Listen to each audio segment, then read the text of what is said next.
Hello po, Teacher Maria here. Samahan niyo po ako magluto ng lechong paksiw. Magpainit lang ng langis at igisa ang bawang. Kapag bumango na, ilagay na at isunod ang sibuyas. Alam niyo po, nanggaling ako sa isang handaan, syempre, Filipino party. At nagulat ako, may malaking lechon na nakahain sa lamesa. After ng party, ayun na, nagsimula ng kantahin ang Balutin Mo Ako. Kaya naman, syempre si Teacher Maria tuwang-tuwa kasi handami kong naiuwing lechon. At yan, pinagayat ko yan sa aking panganay na anak. Kaya may malaki at may maliit. But then again, nakalibre si Teacher Maria ng pagod. Thank you, Kuya! Pagkatapos magisa ng bawang at sibuyas, isinunod ko na ang lechon. Shoutout nga po pala muna sa mga dati kong kasamahan sa Lucena West 1, mga grade 2 teachers.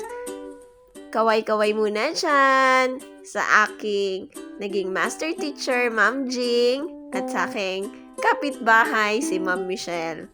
At sa akin pong ninang Raquel na very generous na nagpa-despedida party bago ako umalis.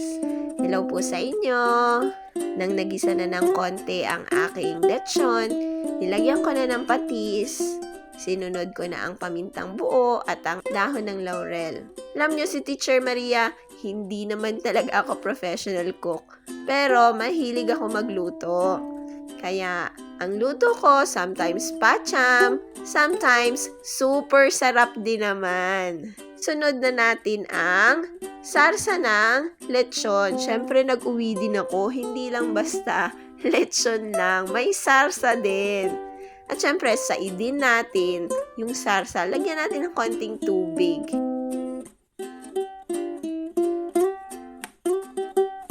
Sundan natin ng pampaalat pa, ang asin. At syempre, hindi makukumpleto ang aking lechong paksiw kung wala si Mamang Tomas. Mang Tomas, baka naman. Hindi na ako naglagay ng masyadong madaming Mang Tomas kasi may sarsa na ako ng lechon. Kung mapapansin nyo, laging paunti-unti lang ako maglagay ng mga pampalasa. Madali na kasing dagdagan ang lasa kung sakali mang kulang. At sinunod ko na ang asukal na pula, pampatamis sa lechong paksiw. Pero kagaya nito, konti lang nilagay ko. Bago matapos ang pagluluto, nagdagdag pa ulit ako ng asukal. Sinunod ko ang suka. Ganon din, nagdagdag ulit ako kasi gusto ko talagang naglalaban ang lasa ng asim at ng tamis. Sobrang bango ng lechong paksiw. Kaya naman, hindi na namin napigilan ang aming gutom at sumandok na. So, ready na ito para sa gang. I-comment down below ang pangalan ng 3 teachers na nabanggit ko para makatanggap ka sa akin ng premyo. Be the first one! Kain po tayo!